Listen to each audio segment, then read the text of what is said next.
Bagaimana karakter masyarakat Indonesia atau khususnya pemuda Indonesia, karakter sekarang?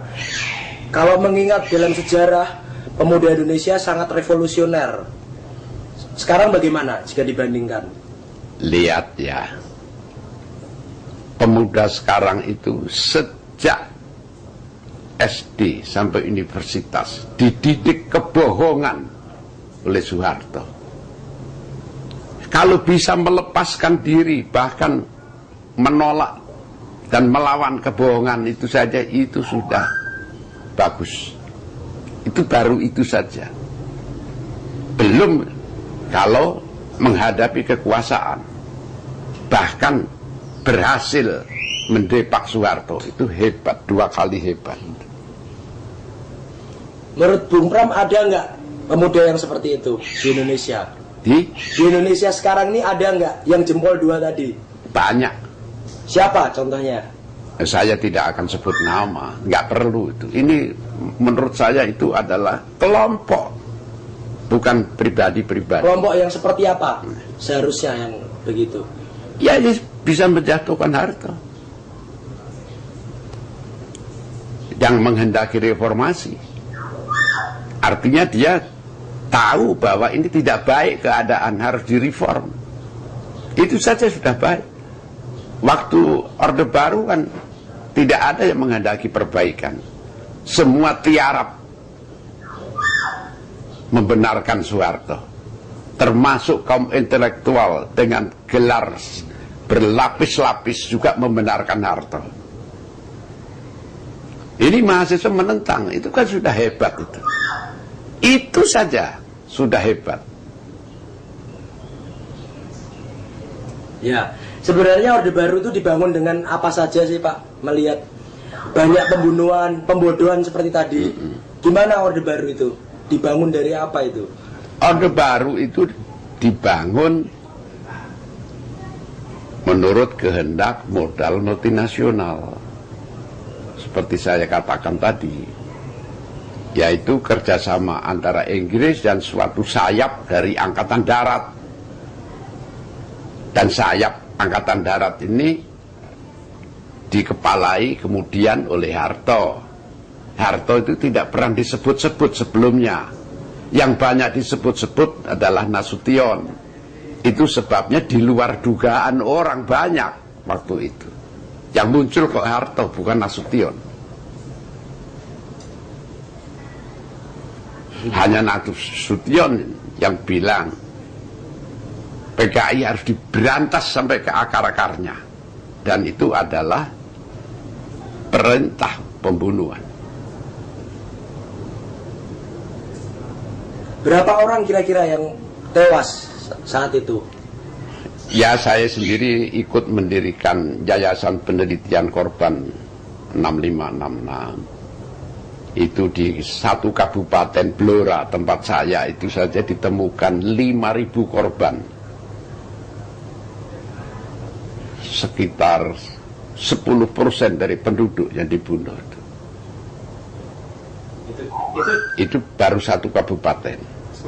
Kalau menurut pers barat, 500 sampai 1 juta orang. Menurut Domo 2 juta orang. Menurut Sarwo Edi, yaitu komandan yang melaksanakan program pembunuhan atas perintah Harto, 3 juta. Dia ngomong begitu dengan bangga dia. Itu pembantaian besar-besaran Pak? Ya? Pembantaian besar-besaran? Iya. Dalam abad ini. What about friends of his? Do you ask any friends of his? Walaupun belum terbesar, yang terbesar yang dilakukan Hitler. Teman-teman Bung Pram gimana? Teman-teman dekat, apakah ada yang juga pergi meninggalkan dengan menyedihkan begitu? Meninggalkan? Dengan dibantai seperti itu, teman-teman Bung Pram? Ya, seniman-seniman yang dibantai ada cukup banyak. Seperti yang membuat patung di Istana Soekarno itu siapa namanya? Yang orang Solo itu. nggak ingat sekarang namanya. Terus penulis lagu Genjer-Genjer. Padahal Genjer-Genjer itu ditulis zaman Jepang, dipopulerkan oleh Lekra, dia jadi korban. Iya. Serumpun Padi itu juga lagu zaman Saya dulu. tidak ingat satu-satu namanya. Yang diburu saja berapa yang dibunuh. Sudah tahanan, dibunuh. Satu kasus pun tidak ada yang ke pengadilan.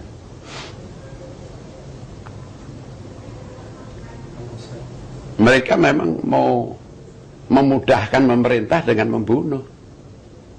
Supaya orang takut.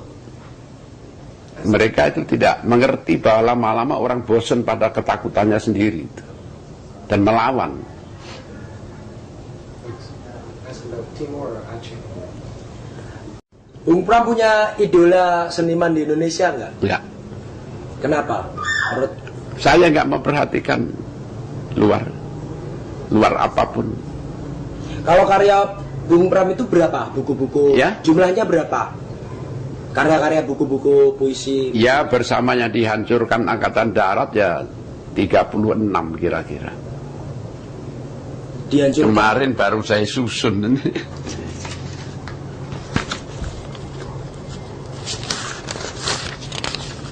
Apa karya terbagusnya, Bu? Karya paling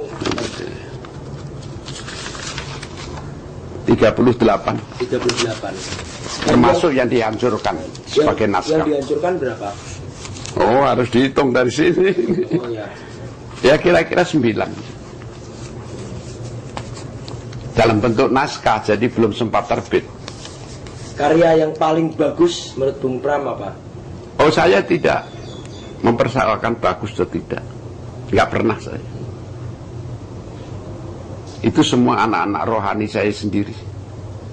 Mereka punya sejarah sendiri, dilepas dari saya. Dan itu kalau ditanyakan hubungan antara karya saya dengan saya nggak pernah jawab. Mereka itu anak-anak rohani yang punya sejarahnya sendiri-sendiri. Ada yang mati muda, ada yang mungkin bisa hidup seterusnya.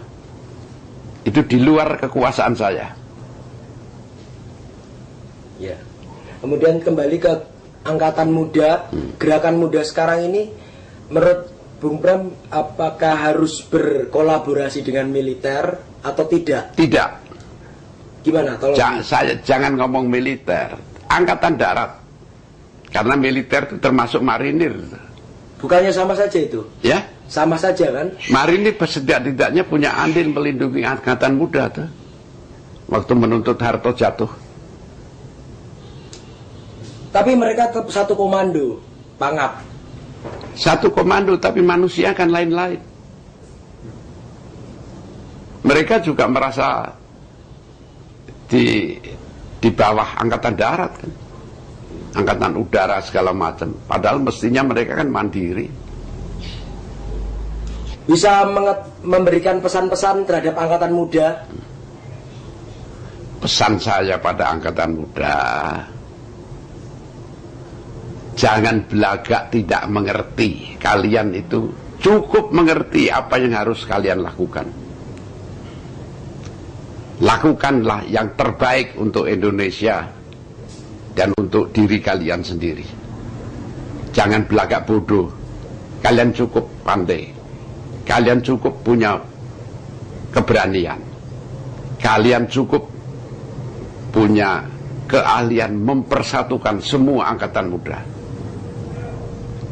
Bergerak terus sampai tercapai tujuan, dan selamat